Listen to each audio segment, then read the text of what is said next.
Hello beautiful soul! Welcome back to my channel. This is my channel. I'm from Japan, Kabayan Gemini. This reading is for you. Tingnan natin ang iyong August 2025. Maraming salamat muna sa mga subscriber, new subscriber, cross-watcher, at sa mga bagong pasok dyan. Welcome na welcome kayo sa bahay ni Ate Aimee. Salamat din sa nakataba ng puso ninyong mga comments at sa mga nagpa-personal reading. Marami pong salamat. Kung gusto niyo na energy niyo lang talaga, ang gusto nyo makuha natin, all the details is in description below para sa personal reading. This is a general reading, kunin mo lang ang sayo at itapon ang hindi naman sayo. Maaring vice versa, energy mo, energy ng person mo, energy ng malapit sa puso mo, nangyari, nangyayari, or mangyayari pa lang. Use your own intuition, lawakan natin ang ating isipan. Gemini, energy reading tayo, ano man ang gender mo, ano man ang edad mo, ipasok mo ang sarili mo. This is a general reading ha, kayo pa rin ang makapagpapabago ng inyong buhay. Okay, meron tayong happiness and well-being. Maaari magkakaroon ng mga recovery, success, or happiness. Yan, may mga abundance, positivity happen by this August. Too much concern in a sexual matter. Maaari ikaw yan or someone. Depression, anxiety, worry that someone is against you. Maaari may mga alalahanin ka, no? Mga tao na ayaw sa'yo, mga taong naninira sa'yo, mga tao na may masama, galit sa'yo, ganyan. And syempre, something important such as a new job or raise. Yeah, may mga parating sa'yo, no? Maaring iba sa inyo is mga new idea, new job, or pagtaas ng sahod, o kaya yung mga strategy. Yan. How to success. Also, sun is a hope. Yan, maaaring may mga bagay na hinihiling mo na sana ganito, sana ganyan, sana ganon. And, sandali lang, sorrow over loss. Mukhang may something, mayroong, kung ano man yan, kung anong sorrow man yan, siyempre, kung anong loss yan, maraming klase ang loss. Loss of hope, loss of someone, loss of pet, loss, mga separation, mga ganyan. Ipasok mo yung sarili mo. And honor and respect will come to you. Hindi naman lahat against sa'yo at ayaw sa'yo, pero may mga tao pa rin naman na gusto ka. No? Hindi yung re-respetohin ka and they honor you as a mentor or as a person na marunong makitungo, kung ano man yan. Kung ano man situation na yan, no? Merong Vine. Seek out information that will help you. Yung may mga bagay na maaring sisiyasatin mo, aalamin mo, maghahanap ka ng mga more information, magbubusisi ka, or may mga kinakailangan. Yun ang nakikita ko sa iba sa iyo. Tingnan natin ang iyong energy. Or pwede rin siya sa, ito kasi si Vulture. Pwede rin na may mga ayaw sa yung tao na hanapan ka ng hindi maganda o ng mga gagawan ka ng hindi magagandang kwento, gagawan ka ng mga kung anong information na ibibigay at maririnig mo na lang na hindi tama. May mga ganong situation yan, ha? At syempre, kasi andito si Rabbit, kung ano man, sana hindi ikaw to. Ayan. Tingnan natin. Energy ni Gemini. Or maari ding ikaw yung naghahanap ng information with someone or with something. No? Tingnan natin. Papasok tayong money, Gemini.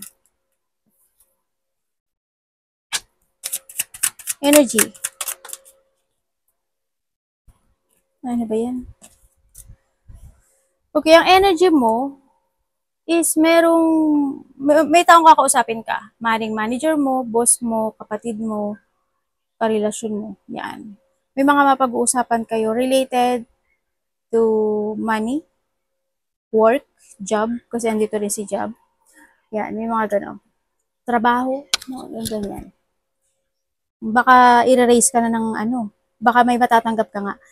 Energy mo is you're starting a beginning. You're starting fresh. Ganyan nakikita ko. Siguro, andun ka sa situation mo na may mga ginawa ka na something na ikinarelax mo, na naging stable ka, ganyan sa nakita ko dito. And then also, andito yung sitwasyon, may malalaman ka raw. May malalaman ka daw. Energy mo, marami kang gagawin. Actually, siguro na andito yung sitwasyon, may mga i-evaluate ka.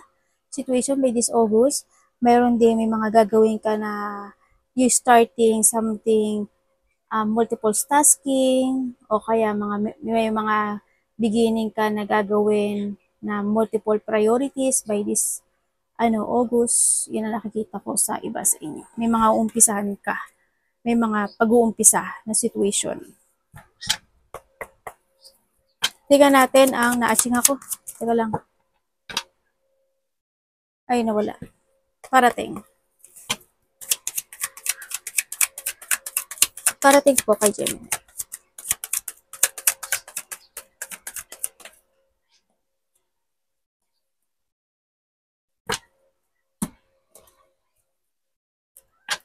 Ano po yan, universe? Lumalampon agad ah. Okay. Okay, parating sa'yo, ma-overwhelm ka daw. Uy, wag masyado ma-overwhelm ha. Alam niyo naman na pag overwhelm, minsan hindi maganda yung nagiging result, di ba? Alam niyo naman yung mga ganun. Yung ano lang, patas lang, ha? Ayan. By this August, ma-overwhelm ka. Yan, may mga ma-overwhelming situation. You feel peace. Siguro, hindi yung you feel relaxed by this August. And then also, parating may mga may kakausapin ka or may taong kakausap sa'yo.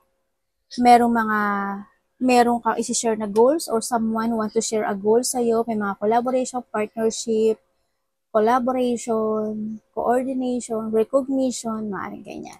Maaaring may mga pupuri nga sa'yo na huwag ka ma-overwhelm talaga, promise, no? Iba dito is pagkakaroon ng mga teamwork, community effort, o kaya naman may mga pag-aaralan ka, how to grow, or may mga aalamin ka. Yun ang nakikita ko sa iba sa inyo. May implementation, ako nakikita sa iyo. Yun, may mga tao makikipag-usap sa iyo at doon baka or maybe you will receive something information, message, communication na pwede kang ma-overwhelm.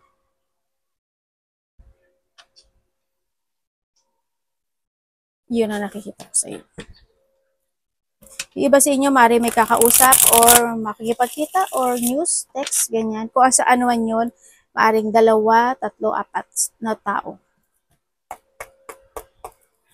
Ano ang dapat iwasan ni Gemini?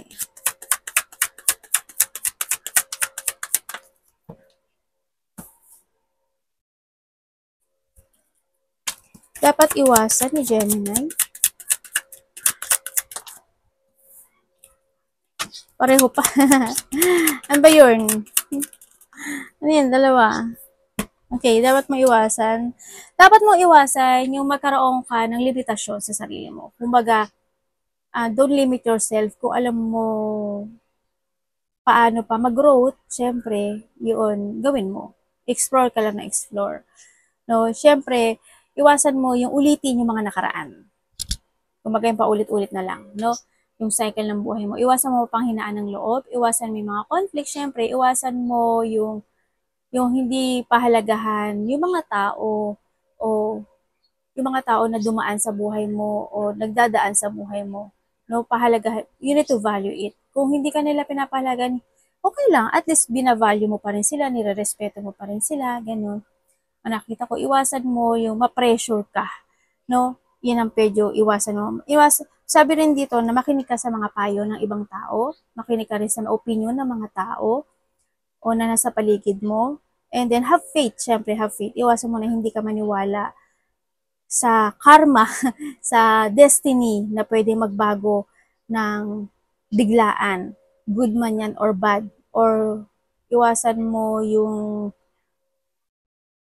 mga kaguluhan, o kaya yung pigilan mo yung mga pagbabago na magaganap o mangyayari, ganyan. Iwasan mo ma-loss of control, iwasan mong i-delay yung mga bagay-bagay. Kung pwede namang gawin ngayon, why not? Huwag na ipagpabukas, isang linggo. And then, iwasan mo yung paglabanan yung mga pagbabago. Ganyan. Ang nakikita ko dito. Yung paulit-ulit na situation, iwasan mo na lang, ano? Siyempre, iwasan mo din na pumasok sa isang relationship na you are an option. Iwasan mo magkamali. Hindi man masama magkamali, pero kung magkakamali ka, you need to learn, di ba? Ay, kuya, so kung hindi ka naman natututo paulit-ulit, diba, hindi na yun, ano, iba na yun. Tingnan natin, love. Kumusta po ang love ni Gemini? This August. Love sa lahat, kapatid, anak, magulang, karelasyon, kaibigan, pamilya, o sino man yan. Kamusta ang love ni Gemini?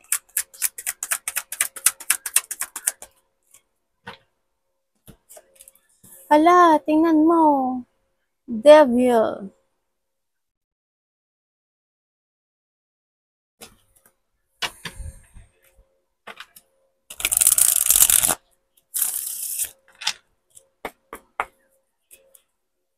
Love ni Gemini. This August, Queen of Pentacles. Uy.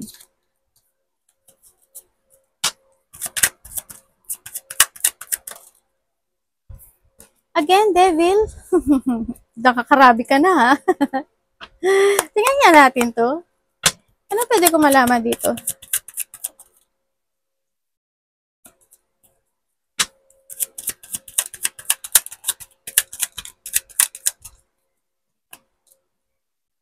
Okay. Okay, when it comes sa love, okay, someone is obsessed, no? Kumbaga, isa sa inyo, totally dito, kung kayo is nakahiwalaya, isa dito na stuck in this relationship. After the releasing, ang sarili niya dito, or releasing, ikaw man to or siya, wala akong pointed name, pwede mag vice versa, nirelease niya yung sarili niya sa'yo. Dito, pero handun nyo na-stuck o na-stagnant itong sitwasyon na to. O isa sa inyo na-stagnant. Ano? Sa nakikita ko dito. Andoon yung sitwasyon na nagkakaroon siya ng frustration, syempre, or handun yung naiisip pa niya na nakita ko kasi sa kanya, they thinking of you. Handun yung sinasabi niya na mahalaga ka sa akin, I want to nurturing you. Sa nakita ko to, kasi andito pa rin si Ten of Cups. Sa nakikita ko sa kanya dito, syempre, handun pa rin yung umaasa siya dito, no? Na magkakaroon pa rin ng Ten of Cups sa relasyon na ito. Sa nakikita ko dito. Kumbaga, gusto pa rin niya na magkaroon ng development in this relationship. Gusto ka pa rin niyang kausapin, pero ang nakikita ko dito ay nagja-jungling siya. Dito, Gemini. Pero handin naman yung nagtatanong-tanong siya sa mga kakilala mo o tinitingnan niya yung iyong social media if you have naman sa nakikita ko dito, no?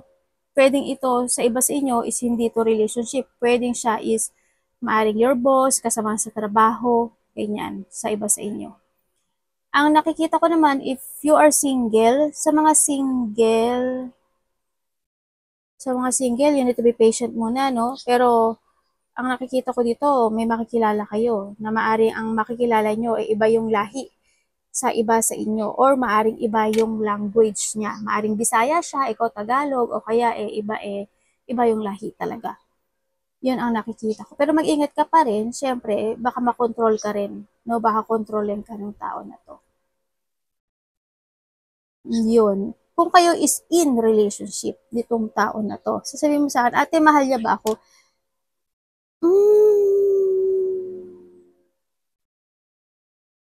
Maaring isa dito may pamilya, no? Maaring ikaw or siya is may family na sa nakikita ko dito. Pero, nagkaroon ng pagre-releasing. Ibig sabihin, maaring nagkahiwalay na, family or relationship, maaring nagkahiwalay na or hindi. Pero, ang nakikita ko dito is, isa sa inyo kasi is very independent.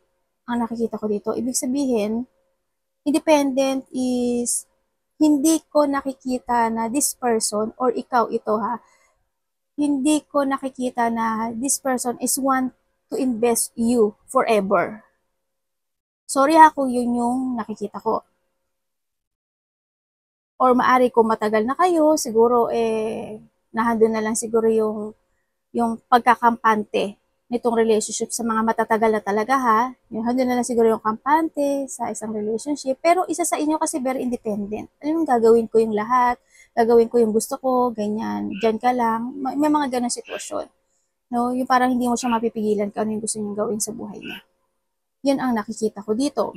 Pero syempre nagkakaroon pa rin ng mga problema. May mga problem na dumarating dito, pero sa mga ano, hindi, sana, kung kayo is mga bago pa lang, kung bago kayo, at hindi pa totally ganun nakatagal, hindi ko nakikita na this person is want to invest you forever. Hindi ko pa nakikita yun. Hindi, hindi talaga. Wala pa ako nakikita na this time na it will last forever. Hindi. Kasi dumating kasi si Devil. No? Yun ang nakikita ko dito. Kumbaga, magkakaroon pa rin talaga ng problema sa relationship or may blockage na magaganap o mangyayari sa relasyon. Pwedeng isa sa inyo is makasarili at sakim. Kumbaga, very independent nga ang sabi ko sa inyo. Ganun. Maari may mga iba pang sitwasyon or ikaw or siya ay may responsibilidad pa siya sa ating niyang karelasyon or sa family niya. Ganun. Vice versa.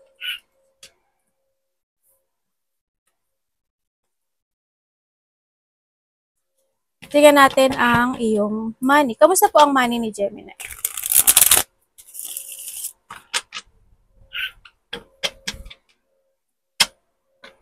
Sandali lang, anak. Money ni Gemini. Show me. Anak, ang ganda ng ano linis ng ang linis mo Binasa ako siya eh. Kaya luminis siya. Ang iyong money. May matatanggap ka raw.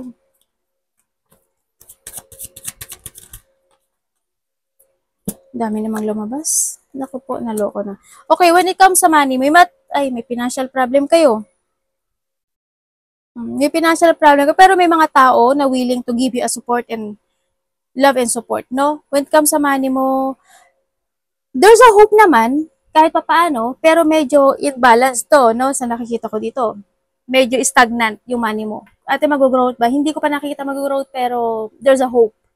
No, there's a hope. Lakasan mo lang yung loob mo. Mag-focus ka lang na kailangan mo mabalanse yung pera mo this time. Wag lang gastos ng gastos or wag lang labas ng pera. No? Kailangan lang din is you need to transform this sa pera, pagdating sa pera. Kasi may hardship akong nakikita dito sa iyo. No? Meron ka mga pagdadaanan na mahirap when it comes to money din. No? Balanse lang. Dapat balansehin mo lang. Wag lang puro saya or puro gastos, puro labas. Hindi ko nakikita kasi, no? May mga, kasi stuck to, as in stuck.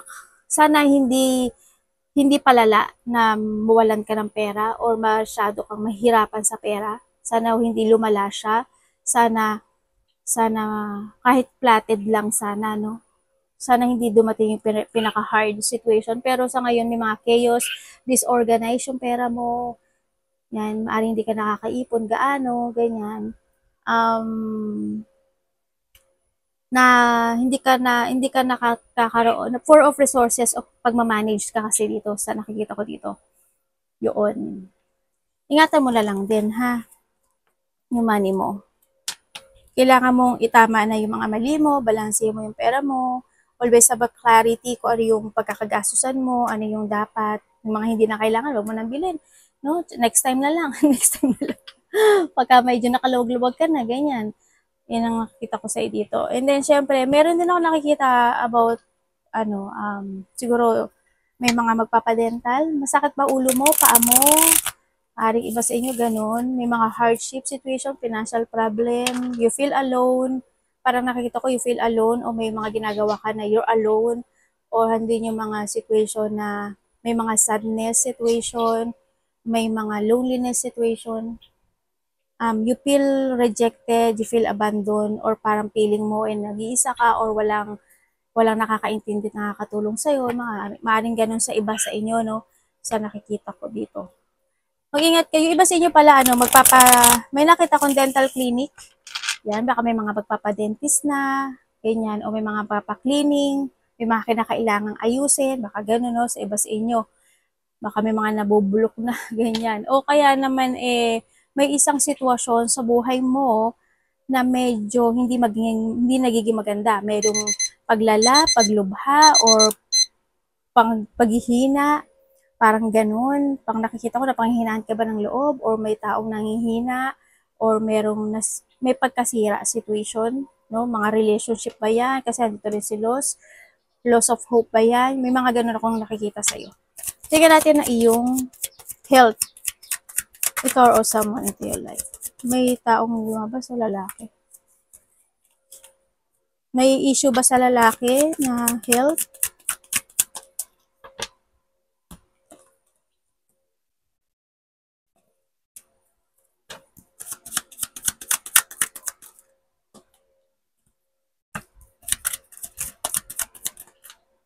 Okay, when it comes sa health issue,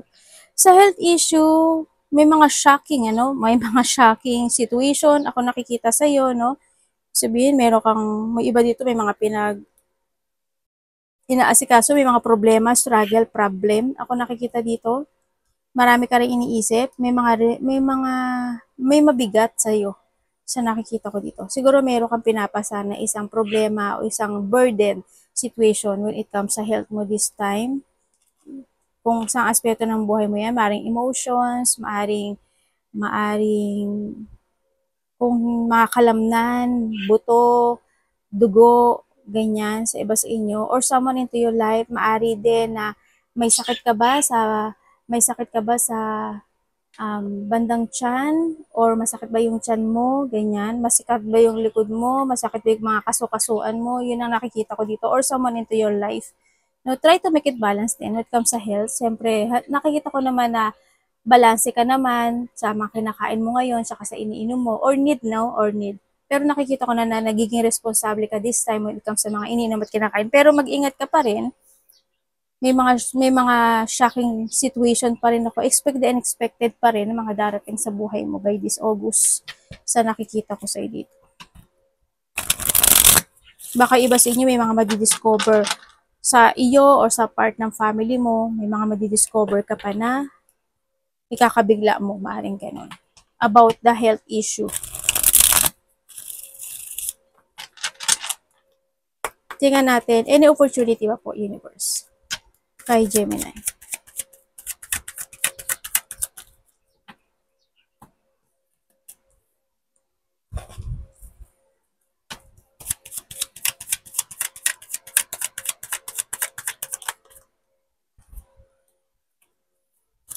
May malalaman ka daw katotohanan.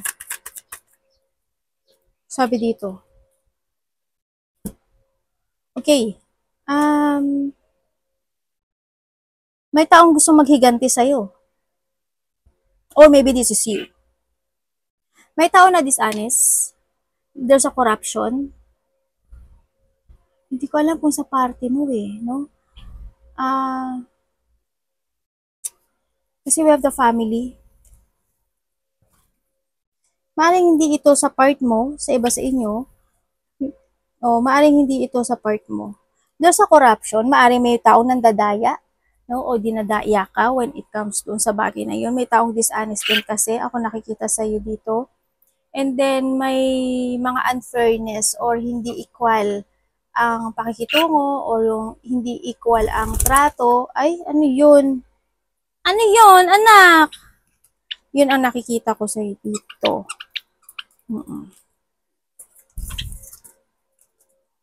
Merong mga situation na hindi magiging maganda yung result or hindi magiging maganda yung bunga. Sa'yo or sa part of the family or sa relationship. Yun ang nakikita ko dito. May mga bilak ka na ba sa buhay mo? May tao dito na ikaw ata to. May taong mga galit sa'yo May mga taong galit sa'yo. May taong makikipag-usap sa'yo. Babae. Hindi ko alam kung sino siya sa'yo. Pero babae siya. Or maybe this is you. Maaaring kakausapin mo yung pamilya mo or may tao may kakausap sa'yo. Mayroon ba kayo pinagdaanan when it comes to a lawyer, manager, a mother figure sa iba? Ganyan. Advice.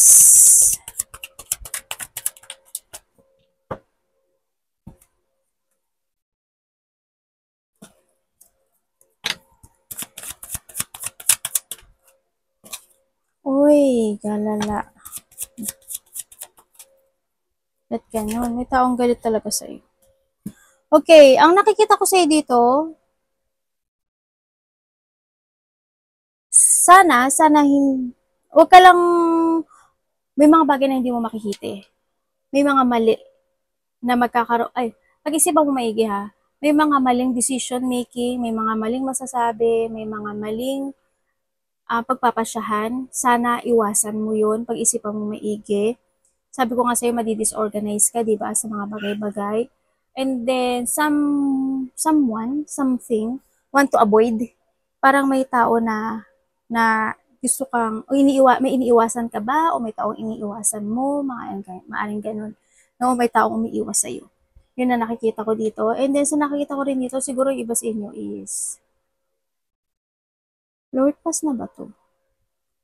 Sa tingin ko, hindi pa to pass. Sa iba, maaring pass na to, sa iba, hindi pa to pass. Dito kasi, may nakikita akong taong nagiging tanga. Yun. May mga ma-out of focus ka sa iba sa inyo. Or may taong magiging very cold sa iyo. Or cold ka sa kanya. Ang advice is, sinasabi dito na this is a time na magbigay ka ng oras sa sarili mo. Kung may mga bagay na kailangan mong iwasan mo. Kung makakabuti naman sa'yo, iwasan mo rin yung, you need to avoid na hindi mo pahalagahan yung pera mo this time kasi medyo magiging mahigpit ang dating ng pera sa'yo sa nakikita ko dito. Iwasan mo yung mga taong sakim o makasarili. Iwasan mo yung, syempre magkaroon insecurity in life, yung magmadali sa mga pagpapasya, yung not using your wisdom when it comes to clarity, mga gusto mong mangyari in life, mga project mo, mga decision making mo, pagpapasyahan mo, syempre.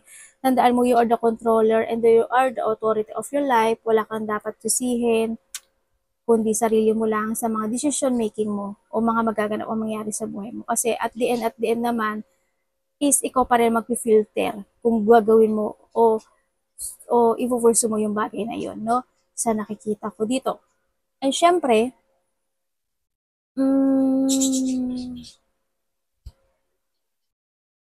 syempre iwasan mo yung yung mga taong matigas sa puso, may kalupitan, naghahari-harian, and or ikaw ito ha. Alam ko naman hindi ikaw ito. Sana wag ikaw ito. Iwasan mo yun. Yun ang mga dapat iwasan. Confident lang. Speak out. Speak out din. Syempre dito, no? You need to speak out. Kung kailangan mo ng tulong, humingi ka ng tulong, ganyan. May mga pagtulong din ako nakikita. Maaaring may mga tutulong sa'yo o may hihingi ng tulong sa'yo, vice versa. Someone need to heal. Ang nakikita ko dito. May mga gaganap o mangyaring pagbabago sa buhay mo by the August, no? Sa nakikita ko sa iyo dito. May mga bagay na hindi mo kayang i-let go sa ngayon, still holding itong bagay na to kahit nagtatapos na siya, pero magkakaroon ng may getting together. Ako nakikita sa'yo, no? May getting together coming. Siguro may mga celebration coming, happiness, fun, enjoyment, getting together ng close relationship, family unity, reunion, surprise parties, event, maaaring ganun. O may mga pupuntahan ka na wedding, or may coming home. Maaaring uwi ka ng Pilipinas, may darating ibang probinsya, or may darating papunta sa iyo, vice versa. Yun ang nakikita ko sa iyo. May good news din na parating sa iyo, siguro by a week or a month. Ito, no, sa nakita ko dito. Yan, may happiness, fulfillment, good news, or mas more mo mamahalin this time yung sarili mo. Pero may new love coming sa buhay mo. Meron din, sa iba dito, past relationship. Yan. Maring may tao na gusto makipag-ayos sa'yo at magsimulang muli kayo. May tao naghihintay no? Arigato naman si God bless.